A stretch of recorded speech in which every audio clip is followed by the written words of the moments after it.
Assalamualaikum warahmatullahi wabarakatuh. Perkenalkan, saya Dewi Nur Sapitri dari jurusan Ilmu Administrasi Publik. Di sini saya akan memaparkan hasil UTS saya, mata kuliah Etika Administrasi Publik.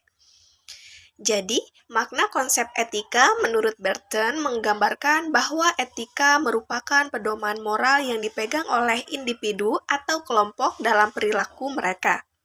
Etika berfungsi sebagai acuan untuk menentukan apa yang dianggap baik atau buruk, benar atau salah dalam konteks sosial. Nah, dengan kata lain, etika memberikan kerangka nilai yang membantu seseorang atau kelompok untuk mengambil keputusan dan bertindak dengan cara yang dianggap moral. Selanjutnya, kelebihan dan kelemahan konsep etika bagi calon leader. Kelebihannya yang pertama, panduan moral. Memiliki pedoman etis yang jelas membantu seorang pemimpin untuk membuat keputusan yang adil dan bertanggung jawab. Yang kedua, membangun kepercayaan. Pemimpin yang menerapkan etika dapat membangun kepercayaan di antara anggota tim atau organisasi, yang pada gilirannya dapat meningkatkan loyalitas dan kolaborasi. Yang ketiga, mengurangi konflik. Dengan norma yang jelas, etika dapat meminimalkan konflik di dalam organisasi, karena semua pihak memahami harapan perilaku satu sama lain. Yang selanjutnya, kelemahan. Yang pertama, subjektivitas. Norma etika sering bersifat subjektif dan dapat bervariasi antar individu atau budaya yang dapat menyebabkan kebingungan atau konflik dalam penerapan. Yang kedua, tantangan praktis. Dalam situasi tertentu, penerapan etika dapat menghadapi tantangan praktis, seperti ketika nilai-nilai etika bertentangan dengan kepentingan organisasi atau hasil yang diharapkan. Yang ketiga, risiko keputusan yang sulit. Terkadang, keputusan yang dianggap etis dapat mengakibatkan konsekuensi negatif, dan memimpin mungkin merasa terjebak antara pilihan yang sulit. Selanjutnya, hakikat etika administrasi negara. Etika administrasi negara adalah prinsip-prinsip moral yang menjadi landasan bagi penyelenggaraan pemerintahan dan administrasi publik. Nah, di sini hakikatnya meliputi yang pertama, kepentingan publik. Etika administrasi menuntut bahwa keputusan dan tindakan pemerintah harus berfokus pada kepentingan rakyat, bukan kepentingan pribadi atau kelompok tertentu. Yang kedua, transparansi dan akuntabilitas. Dalam administrasi negara, penting untuk memiliki transparansi dalam pengambilan keputusan dan akuntabilitas atas tindakan yang diambil, guna membangun kepercayaan masyarakat. Yang ketiga, keadilan dan kesetaraan. Etika administrasi harus menekankan pentingnya keadilan dan kesetaraan dalam pelayanan publik, memastikan bahwa semua warga negara diperlakukan dengan adil tanpa diskriminasi. Yang keempat, integritas dan profesionalisme. Pekerja dan pejabat publik harus menjalankan tugas mereka dengan integritas tinggi, profesionalisme, serta menghormati norma-norma dan aturan yang berlaku. Nah, jadi secara keseluruhan, etika administrasi negara berfungsi sebagai pemandu untuk menciptakan pemerintahan yang baik dan berkeadilan. Selanjutnya, tindakan penyimpangan. Nah, tindakan penyimpangan seperti penyalahgunaan wewenang oleh pejabat atau aparat birokrasi seringkali dipicu oleh beberapa faktor yang terkait dengan penggunaan diskresi. Nah, di sini saya akan coba jelaskan beberapa penyebabnya, yaitu yang pertama, kurangnya pengawasan. Ketika pengawasan terhadap tindakan pejabat tidak ketat, ada kemungkinan penyalahgunaan wewenang. Yang kedua, motivasi pribadi. Pejabat yang dipengaruhi oleh kepentingan pribadi atau kelompok dapat menggunakan diskresi untuk mengambil keputusan yang tidak sesuai dengan prinsip etika atau kepentingan publik. Yang ketiga, ambiguitas dalam aturan. Ketidakjelasan dalam peraturan atau pedoman dapat memberi ruang bagi pejabat untuk menginterpretasikan diskresi secara subjektif, yang dapat mengarah pada penyalahgunaan. Yang keempat, budaya organisasi. Budaya organisasi yang tidak mendorong integritas dan transparansi dapat memperkuat perilaku menyimpang. Nah, apakah diskresi dapat dibenarkan? Jawabannya, diskresi dalam administrasi publik dapat dibenarkan, tetapi harus dilakukan dengan batasan dan prinsip yang jelas. Diskresi merujuk pada kebebasan yang dimiliki pejabat untuk mengambil keputusan dalam situasi tertentu dan dapat dianggap positif jika digunakan untuk menanggapi situasi khusus. Nah, di sini diskresi memungkinkan pejabat untuk membuat keputusan yang lebih fleksibel dan responsif terhadap kebutuhan masyarakat dalam konteks yang berubah-ubah. Yang kedua, mengisi kekosongan hukum.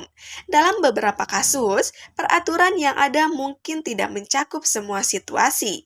Diskresi dapat digunakan untuk mengatasi kekosongan ini dengan bijaksana.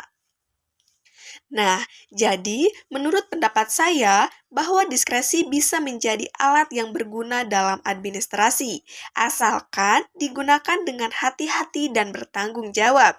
Misalnya, seorang pejabat imigrasi mungkin menggunakan diskresi untuk memberikan keringanan kepada pengungsi yang berada dalam kondisi darurat, meskipun proses standar tidak mengizinkannya. Dalam kasus ini, direksi tersebut dapat dianggap etis dan berorientasi pada kepentingan kemanusiaan. Namun, jika pejabat yang sama menggunakan diskresi untuk memberikan izin tinggal kepada individu yang tidak memenuhi syarat karena alasan pribadi atau suap, maka tindakan tersebut jelas merupakan penyalahgunaan wewenang. Nah, jadi diskresi dalam administrasi publik harus disertai dengan transparansi, akuntabilitas, dan batasan yang jelas untuk mencegah penyimpangan. Penting sekali bagi organisasi untuk membangun budaya etika yang kuat dan menyediakan mekanisme pengawasan yang efektif untuk memastikan bahwa diskresi digunakan untuk tujuan yang baik dan demi kepentingan publik. Nah, di sini saya akan coba paparkan mengapa seorang pejabat publik yang posisinya sudah kuat dan dapat dipercaya bisa tergelincir dalam kasus suap, dilihat dalam perspektif psikososial, ekonomi, dan kekuasaan politik. Nah, yang pertama perspektif psikososial. Salah satunya adalah tekanan sosial. Pejabat publik sering berada di bawah tekanan untuk memenuhi harapan masyarakat dan pemangku kepentingan. Tekanan ini bisa mendorong mereka untuk mengambil jalan pintas. Yang kedua, perspektif ekonomi.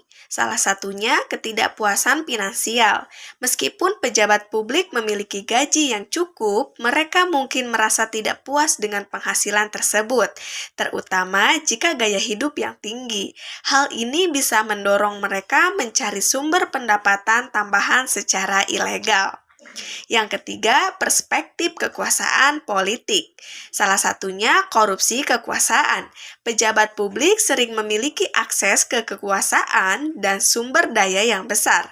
Mereka mungkin merasa bahwa kekuasaan tersebut memberikan hak untuk mengambil keuntungan secara tidak sah. Fenomena politik dinasti di Indonesia. Nah, politik dinasti mengacu pada situasi di mana kekuasaan politik diwariskan dalam satu keluarga, sehingga anggota keluarga tertentu menduduki posisi publik secara berkelanjutan. Di Indonesia, fenomena ini terlihat di berbagai tingkatan, mulai dari tingkat lokal hingga nasional.